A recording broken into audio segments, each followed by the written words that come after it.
This program is designed to provide general information with regards to the subject matters covered. This information is given with the understanding that neither the hosts, guests, sponsors, or station are engaged in rendering any specific and personal, medical, financial, legal, counseling, professional service, or any advice. You should seek the services of competent professionals before applying or trying any suggested ideas. Hello, and thank you for tuning in to A Sharp Outlook on K4HD Radio and Talk 4 TV. I am Angela Sharp, your host. Our armchair discussions with industry experts will give you the steps, tools, and information to be successful in business and to prepare you to be your best self. Hello, and welcome to A Sharp Outlook. I'm Angela Sharp. And again, we're here to have some very, very good discussions about topics that might affect your life. And so today we're going to be talking about college and universities, and they are the path to choices. I remember when I was going to school, I realized it opened so many doors. And so we're going to be talking about that and students that are dropping out. I was checking some statistics, and they were saying roughly 33% of the students that go are dropping out. That's roughly 43.3 million people in the U.S. that have some college, but they never were there long enough to get their degree. I think it deserves some serious dialogue to find out what are the solutions so that more can be graduating college and being able to see their dreams. I know there's been some research done on this subject and recommendations on how to improve graduation rates and having a more engaged workforce and things like that. And I'm just wondering, how can we get students to achieve better grades? And maybe even want to be on the dean's list. How about that? I have a guest today that has written some books on how to study, how to get better grades, and also a book for parents on how to get some assistance to go to college. And we're going to talk about those great books. They were designed to help middle and high school students and first-year college students to have outstanding grades. And this is what we want them to do, because when you have those grades, you get those degrees, you have choices to achieve those dreams, to be in a industry or be in a profession that you had been thinking about for years. And there's nothing worse than working in a job that you hate. You have to give, so much of your time. You want to enjoy what you're doing. You want to be able to expand in what you're doing. So if what you really want to do can only be achieved by going to college and receiving that degree, we need to stay focused, or we need to find out what can be done or how can we help so that you are able to achieve those goals and be able to realize your dreams. We want to talk with our guest today is Dr. Stephen Jones, and he's here to discuss not only the books that he has written, but give us some really focused ideas on how to be able to improve that. He's the Associate Dean for Student in College of Engineering at Villanova University. He's also an author, a speaker, and a college readiness student retention expert. He knows exactly what is needed for you to be able to succeed. As I mentioned before, he has written 3 wonderful books, and I have those books right here.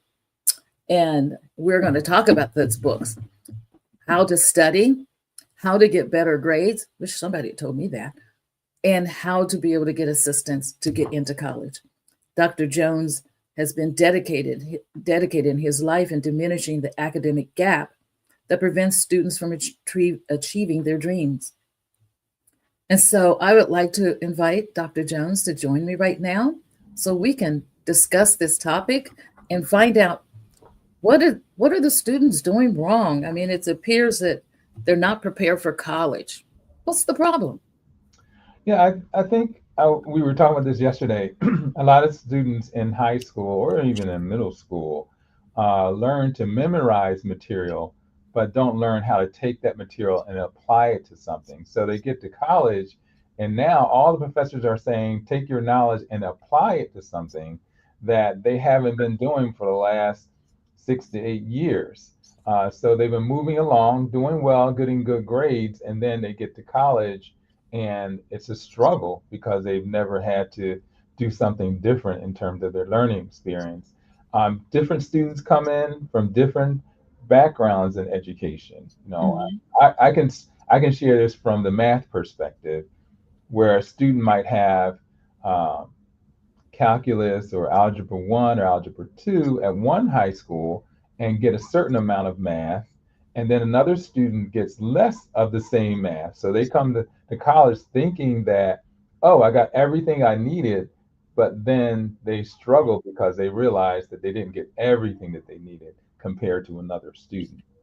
So a lot of the keys are the preparation that you have before you get to college, and how you're organizing yourself and the habits that you're developing while you're in high school.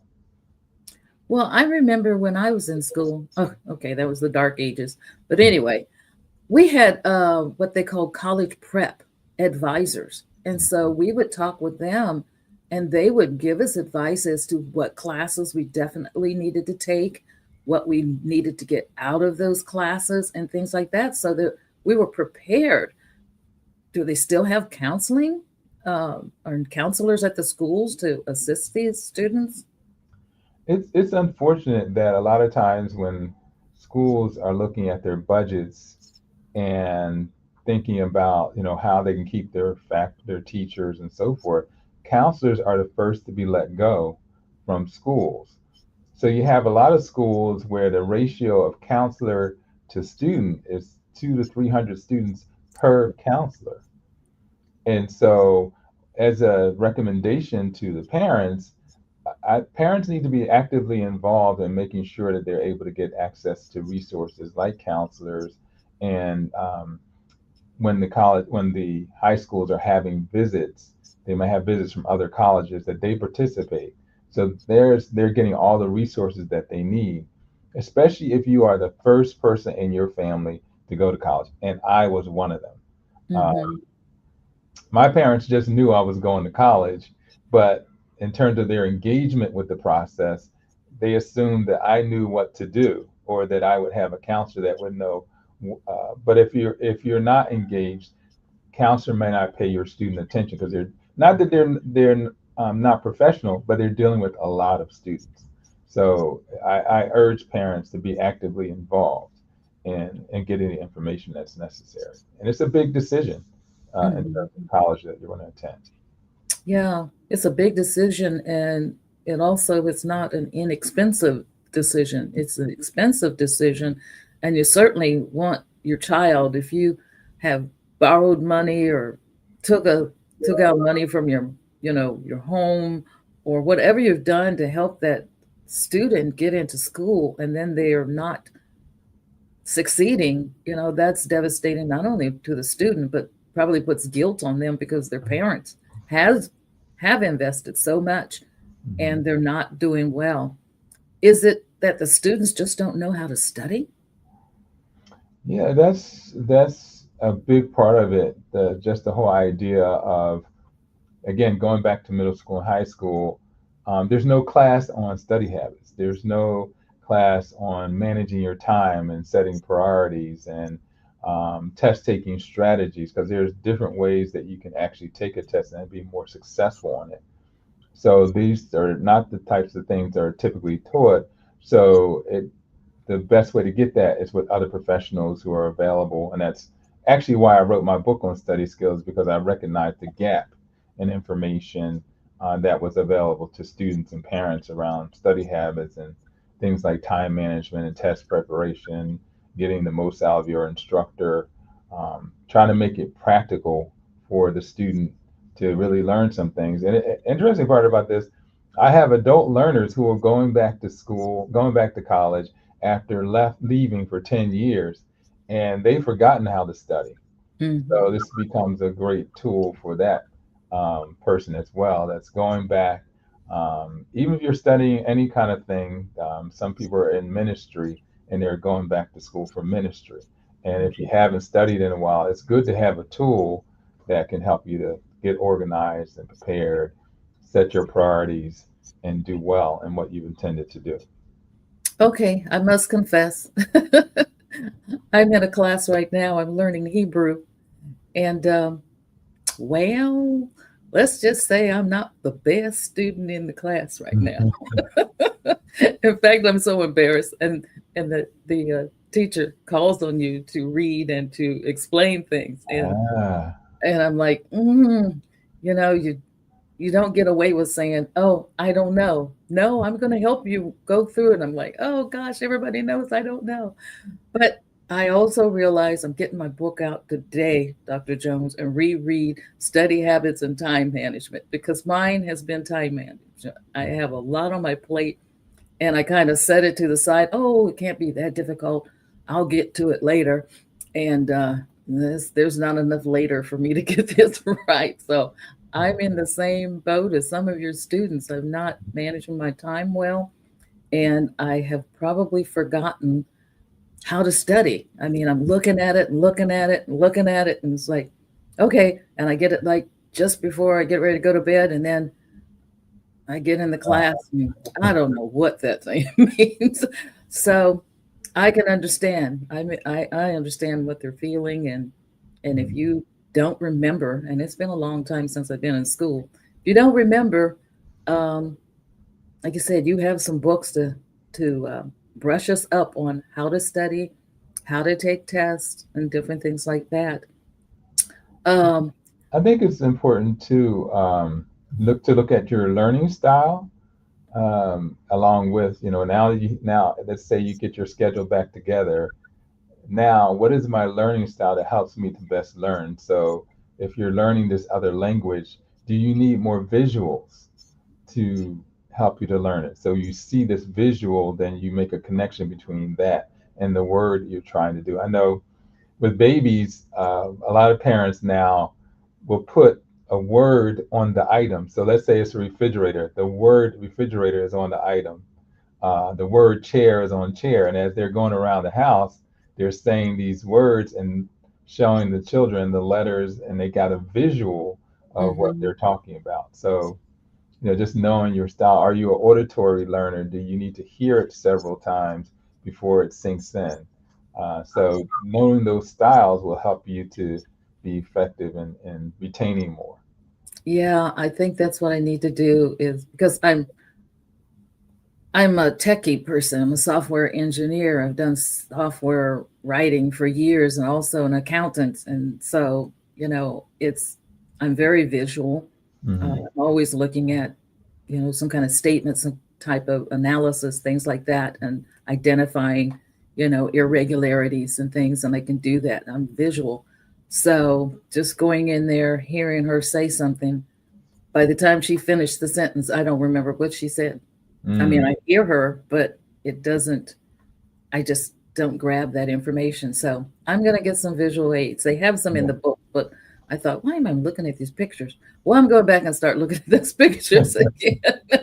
And I'm going to write notes under those pictures so I can do Exactly. better. Exactly. When you can see the picture by itself and then write with the word of what it means, then that Mhm. means that you really started to pick it up.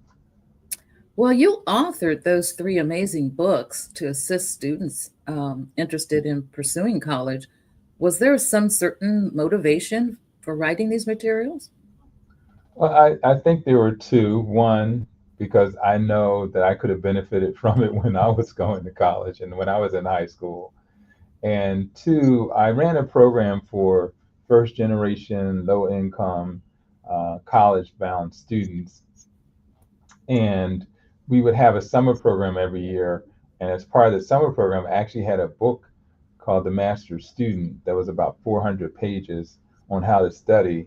And I just felt as though it was too much for a student to really pick it up and actually digest it. So that's when I came up with the idea of writing my book, which I think is like 110 pages, but no chapter is more than 10 pages. It has activities for you to do. And now they have a QR code from my podcast so that every topic is discussed and you can hear me talk about. So, for example, if you're talking about time management, you can now go to my QR code in the book and listen to me talk about time management or listen to me talk about test taking strategy. So I try to make it at another level and try to provide resources so that the habits that a student needs to learn can easily be learned, but you do have to spend time at it.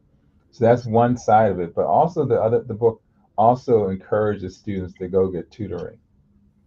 I have found a lot of students come to college and they've never had a tutor before, but now that they're at a higher level of learning, and they're embarrassed to go to a tutor because they were the top in their school, the top 10, top 5 in their school. Why should they need tutoring? But I always counter that and tell them the students who are getting A's and B's in college, they're going for tutoring. And that's how they're keeping their A's and their B's. They're going for tutoring.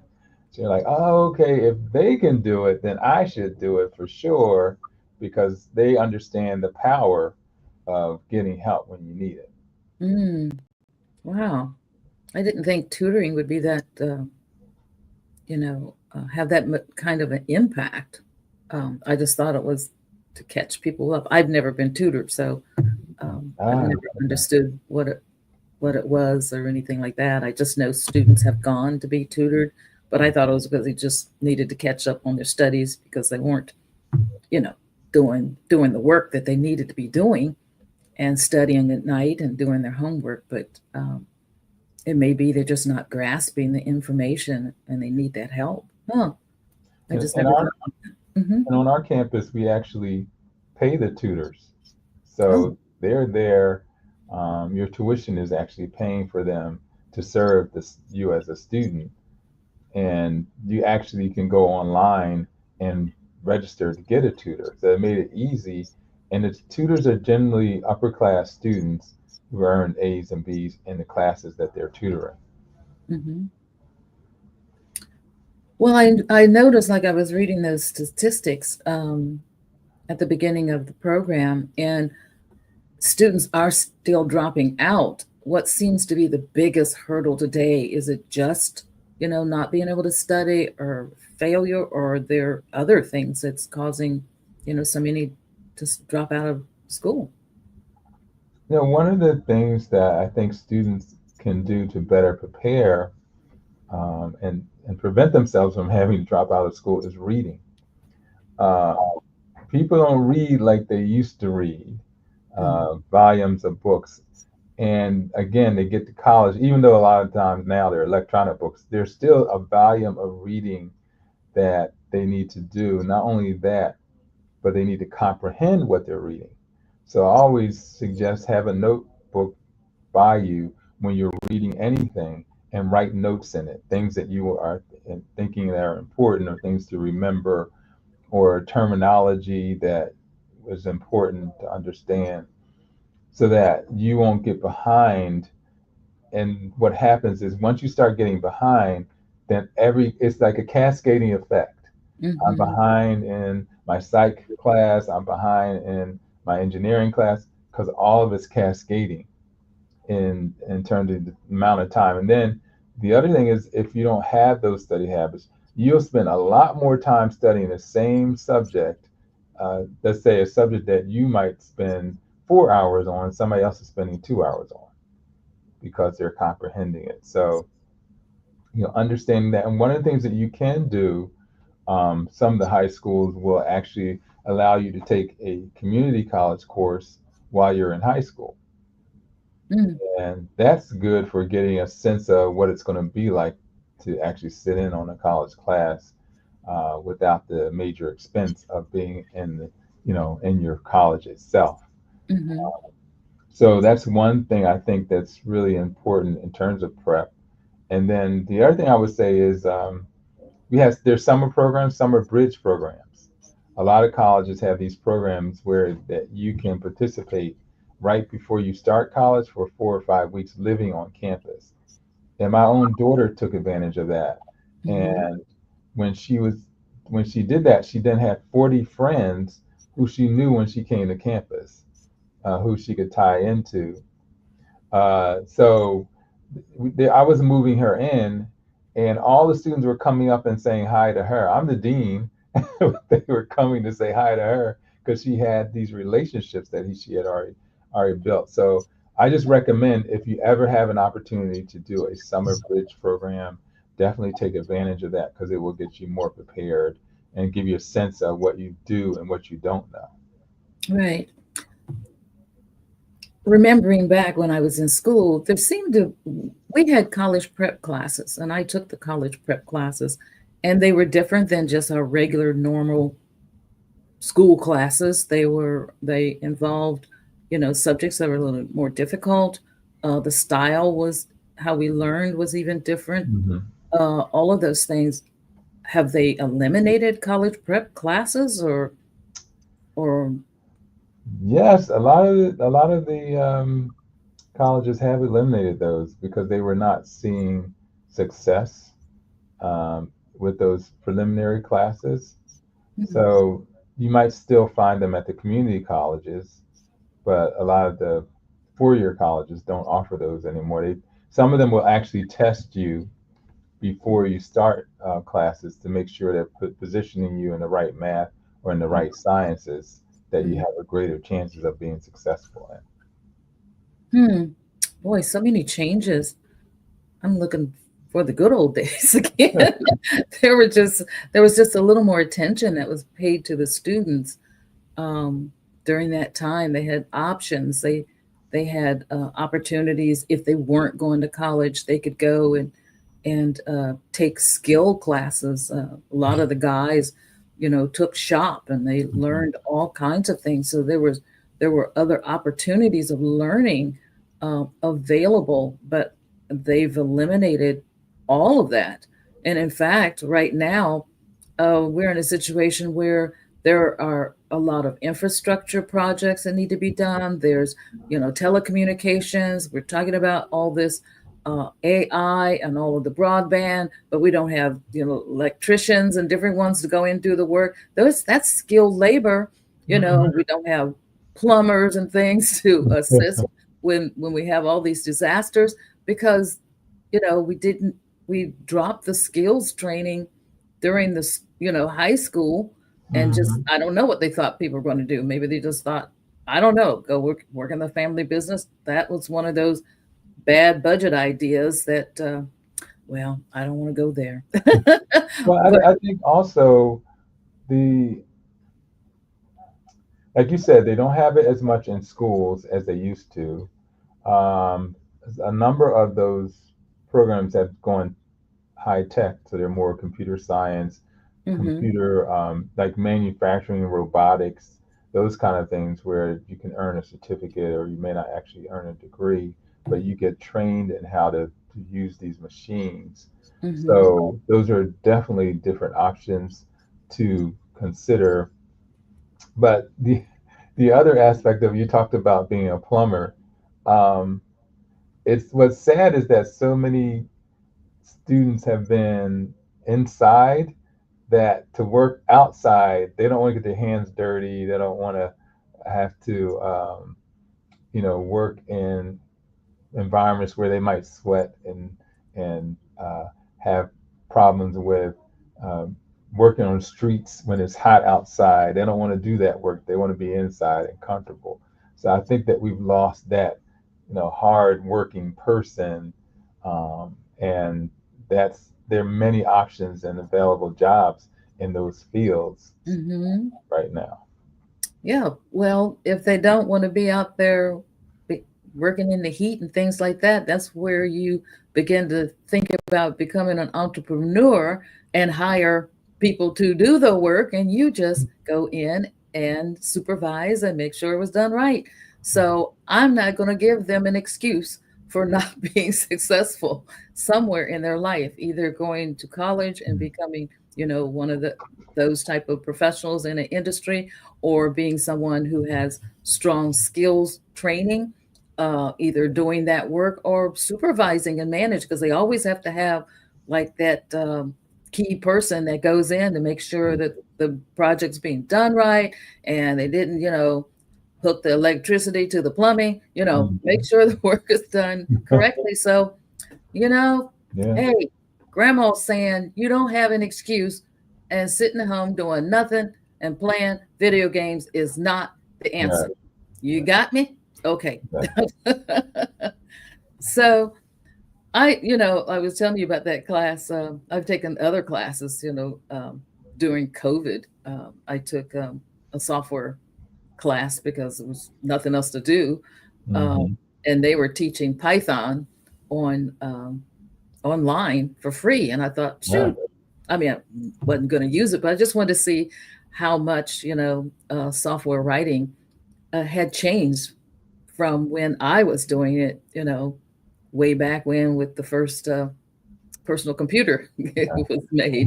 Um, and it was, I thought it was because I've known the languages and have done it for such a long time. I kind of listened and haphazardly, thought I knew it all. And then Hmm. when it got to actually writing, I couldn't do it. So I had to go back and watch the videos again and again and again, and then I was able to pick it up.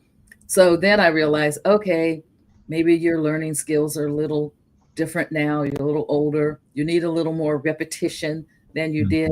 Is repetition something that's needed for good study habits? Oh yes. The more that you're not only doing it in repetition, but you're also associating that thing with another possible item, something that you would actually remember. I do this with names. I have a friend that's her name is Cynthia, and whenever I see this other person, that's how I remember because of the other person that I knew like, for years and years. That helps me to be reminded of that. So sometimes you need to find and connect other things to a thing to remember it. Hmm. So just using a different strategy. Well, the thing is, I know, just speaking of myself, when you go in with the mindset, oh, this is going to be easy. I'm going to ace this, that, and the other, and then the challenge hits you. Oh my gosh, this isn't as easy as I thought it was going to be. I think being able to approach, you know, new learning, you have to really size it up and understand you don't know and take the time to actually really put in the effort to absorb that information, and like you said, be able to apply it. Yeah. uh, and not just don't remember it so you can go pass the tests, but you need to learn it to the point where you can apply it. I know, I also have a background in finance. I've worked as a controller and a CFO and director of accounting and finance, and I don't do that anymore. But there would be accountants that would come in, you know and Mhm.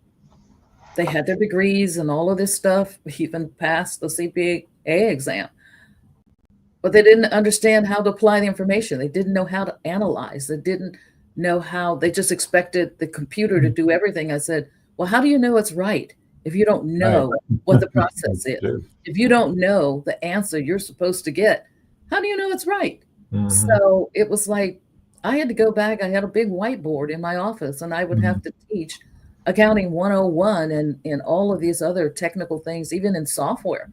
They didn't know whether or not it was right. They just figured the system, the computer was going to do everything.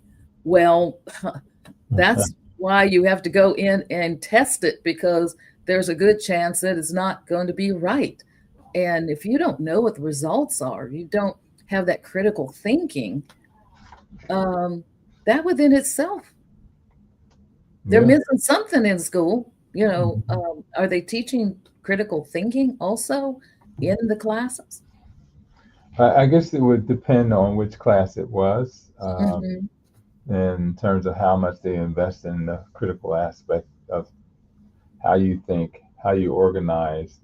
Um, I There are a lot of things that I guess because I'm in the College of Engineering that we do because it's the nature of engineering itself, the whole Mhm. planning, designing, creating, all of that. So I think some of it would depend on what aspect of the college that you're talking about and how they would offer it. They might even offer it in different ways, Mhm. depending on the college itself. Um, But I think this is the time where a lot of students are thinking about their next, now it's July. They have to go back to school next month or Hmm. back to school in September. And they started off on the wrong foot last year and it just carried through the entire year. I just want to let you know, whether you're a student or a parent listening, last year is behind and the new year is ahead of you. And so to think about what things that can be done differently to enhance your child's education, to be in the right network where they can get more resources that will help them as well. Now's the time to start thinking about that and having conversations about it. Okay, so that brings me to your books. I want you to share your books that you've written. The first one is Seven Secrets How to Study, and it's a guide on how students should study. And like you mentioned before, you highlight things and take notes while you're reading it and things like that. Are there any other recommendations you would have or just on studying? Yeah. So part of who will help you to study is your teacher or professor. Don't be afraid to ask them questions. Don't be afraid to participate in class.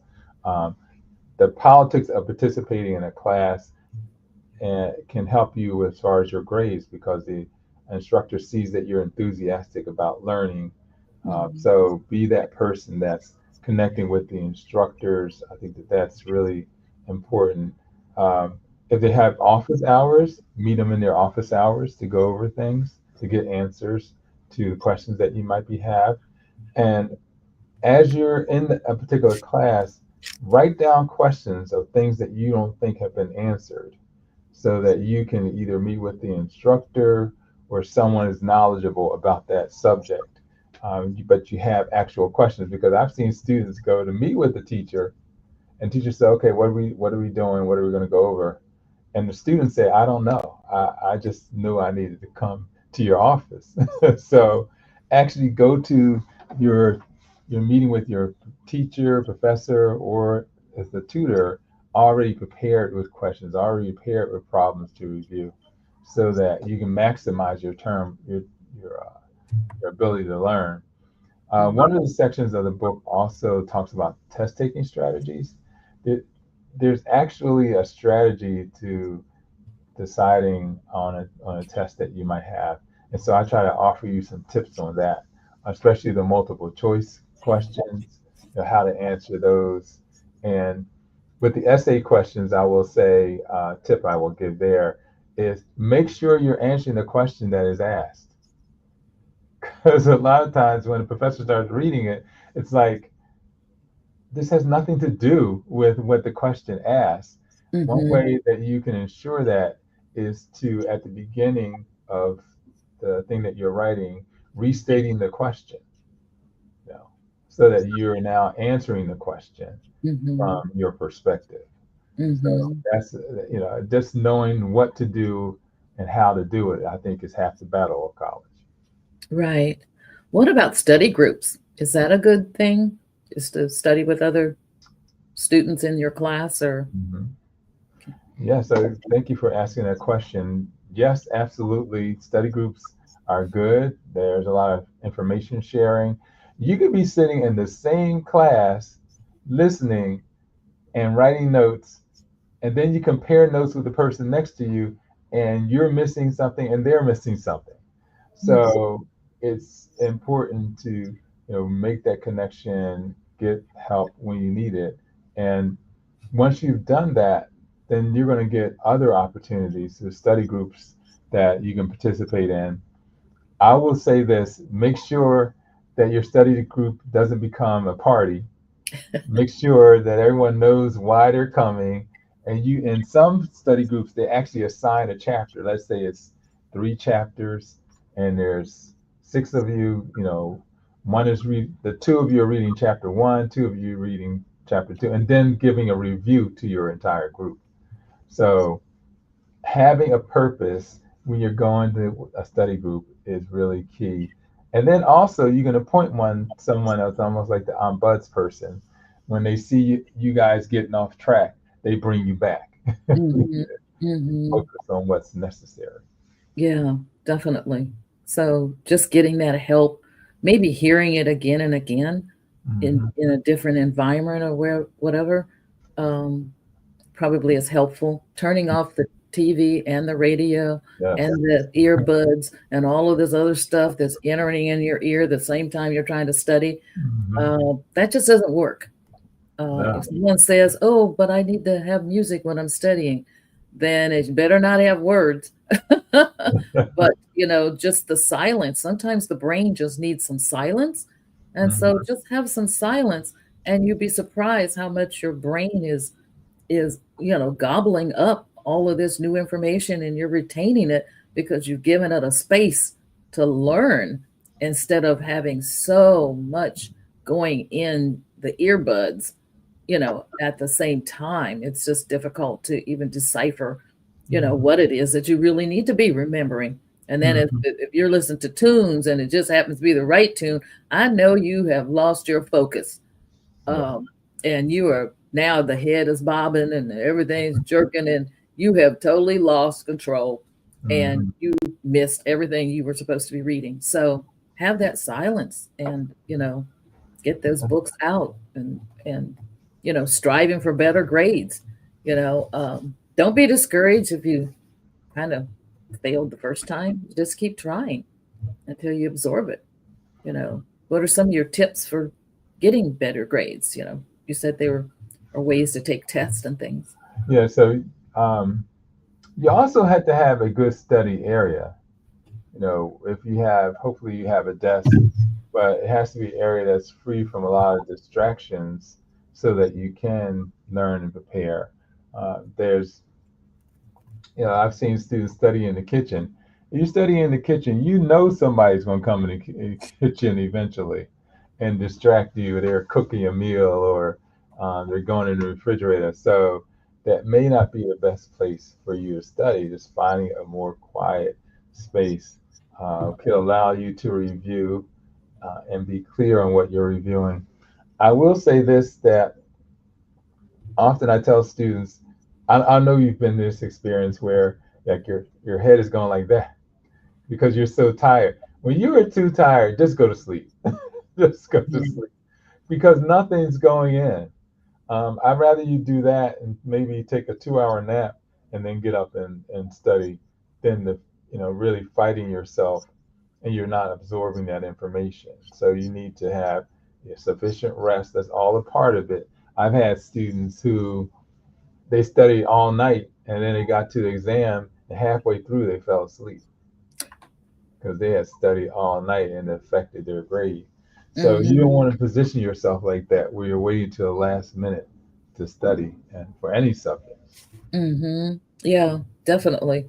Well, you're talking to me. That's what I've been doing wrong in my class.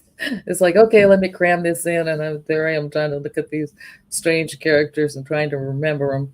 And I Mhm. know that because my head dropped, so I know I'm sleepy. Okay, so I'm not going Yeah. to waste that time because I didn't learn anything, Uh, and do it right. yes, absolutely.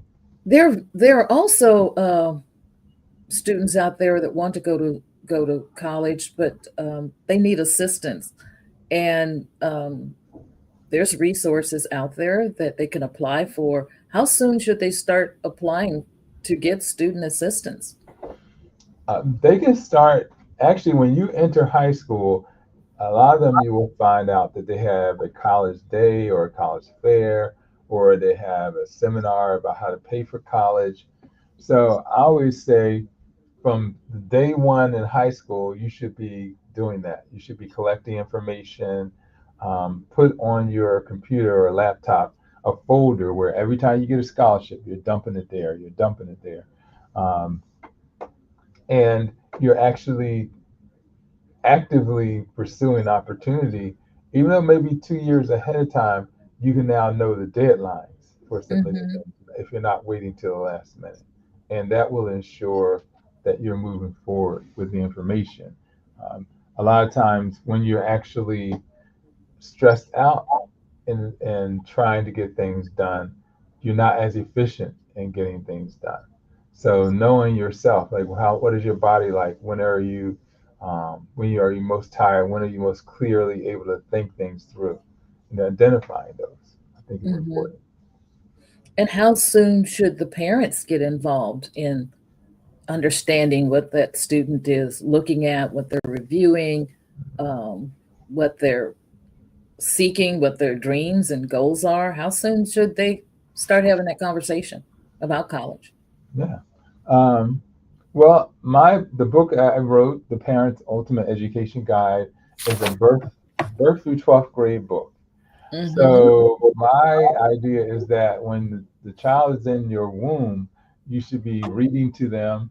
I know that sounds kind of funny, but they do hear your voice when you're speaking. So I would encourage you to read to them. You know, you're just building their vocabulary, you're building their confidence. All that starts in the early years, and that carries over into the junior years and the high school years. So the foundation should be laid, in my opinion, from birth. I have a granddaughter; she's a year old, and I'm building her library of books and resources so that she, can be successful in whatever endeavors that she has. Well, back in the old days with when I was coming up, my mother had like every book of learning you could think of. And we had a little TV time when we got a TV. but but the main thing was we had to be reading something. We had this whole series of books called, we had the encyclopedia. In fact, visually, I can see those beige books with the green border and the gold writing, encyclopedias. I Yeah. still see them. We would have to go and read encyclopedias. We weren't even in school at the time. You just needed Mhm. to be reading something, and you better be prepared to discuss it and talk to her about it. And Ah, so that was our reading, and then we had a dictionary. We had to go and read words in the dictionary mm-hmm. and write them down, and then put it in a sentence and Mm-hmm. write a paragraph about it. So we didn't get away from learning. It was a top priority in our household. My mother didn't go to college. My father didn't go to college. He was in the military, Mm-hmm. but we were encouraged that this is what you're going to do. And so it was just instilled in us that that wasn't even an option, that you're not going to do it. That's just going to be your next step. Now, how are we going to achieve that step was the goal. But yeah, as a little child, we had these children's stories books, the Aesop fables, and Yes. we had to read those. And so we were learning to read and understand and think at a very, very small age. And then she wondered why I was so mouthy. I had opinions. You told me to have Yeah. opinions. They had to be Now spoken. it's too much. Yeah, yeah. Now it was definitely too much. Yeah. But that, like you say, starting early, getting them encouraged. And especially if you are a parent that did not go to college, make it your purpose to help develop that dream for your child so Mhm. that they can have options. One thing that I appreciate, that I did go to school, it wasn't easy, but I went to school, and when I graduated, I saw all the opportunities that opened up to me, and they've been endless. I've worked around the world. I consult now. I've worked for large, major Fortune 50, Fortune 10 corporations. I work for nonprofits. I mean, I've just done a lot of things Mm. because my education gave me choices, gave Mhm. me options, gave me, Mhm. the doors opened um, to do, the things that I would like to do Mhm. without any hindrance. And so that's why I would say, maybe your children haven't thought about it, but it's not too, there's no set age. It's too early to talk about what do you want to be when you Yeah. grow up. What do you want to do? But then expose them, take them to the theater, take them to a musical. Take them to, the science. What do you call them? Science. The I can't even museum, remember. It's been so long since I've been one. They have the stars in the sky and the everything. planetarium. Yes, that's what I'm talking about. You know, um, Take them there and kind of it gets them enthused to learn more and to think about more and to want Mhm. more. Give them an appetite for learning. That's the kind of like the thing we really need to have is an appetite for learning and wanting to do that. Yes. And how do you develop that appetite for learning is by learning. The more things that Mhm. you know, the more inquisitive you'll be about other aspects of it. So, be that continual learner every morning that you come up, and that you're awake. What am I going to pick up today? Listen to this. If you can get 1% better, or we read 1% more, or develop yourself 1% more, you will have improved by 30% at the end of the month. So if you continuously try to do that, "Oh, I'm going to improve here, I'm going to improve there," then you will yield a lot of results, because it doesn't require a whole lot of work. It does require commitment, but Mhm. you have to make it happen. Yes. And we've been talking about parents being involved in the student's life and encouraging them. But these days with social media, there's a lot of influencers. So Mhm. even these influencers may be choosing who should be influencing your life. Um, you know, Maybe you went to school with them, they're your ride and die, they're your partner, Yeah. whatever you want to call them. But if they're not going the same direction that you're going, Hmm. then you might need a few different types of influencers in your life. Always, and my mother used to say, iron sharpens iron. If they don't sharpen you and make you better or keep you focused or tell you, hey man, you need to you're not committed, you've broken the rule here. If you don't have those kinds of influencers, that's who you need to be surrounding yourself, not the ones talking about, hey, there's another party. Well, didn't we just party yesterday? So what? Let's party again. No, you don't need to party every day. You need to start thinking about life, because you know what, the teen years are going to be gone soon, and the Yeah. majority of your life is getting older, is part of your life. And so if you don't have a path and a plan to get older well, you're going to have difficult times and you're going to find yourself sad, no joy, depressed, and other things as you begin to age. And then it ends up being a whole lot of, I wish I had, I wish I had, I wish I had. And that's not where we want to be. Yes. So, Dr. Jones, we have it on our banner of how to get in contact with you. Are there any other information you'd like to share with our guests before we go? Well, they can also. So this is my email, my website, and my number. You can also find me on LinkedIn. I'm also on Instagram, more so on LinkedIn than I am on Instagram. I'm more present there. So those are other ways that you. And then I do have a podcast. It's called Education Central, Education Central, and you can go on Spotify, and you can put that in on Google, and it'll pop up as well. So Mhm. yeah, I have this podcast that I took aspects of the podcast and put them inside of these workbooks that we've been talking about to be useful. And then other thing I would say is that I am an approved vendor with the School District of Philadelphia. So that, even though I've done lots and lots of schools across the country, in terms of seminars and webinars with the books, or sometimes the schools just buy the books and they have a lesson planner that they'll use with it as well. So I have many different options. I have an online presence for courses as well, now. So I want to. My goal is a big goal. I want to reach at least 1 million people Oh, with yeah. with these resources, because I realize, like you were saying, so many students are dropping out. They're spending all this money and they have nothing to show for it.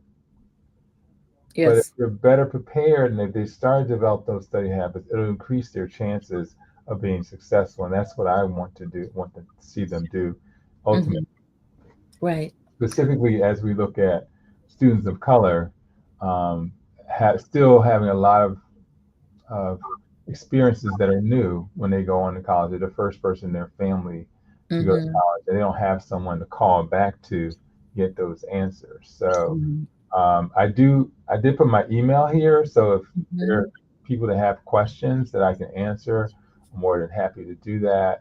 Or if you Yeah. want to connect with me, go through my website or LinkedIn, as I mentioned. I would love to be helpful to anyone that's out there, specifically, the schools, after school programs, parents, Mm-hmm. companies that need support. Great.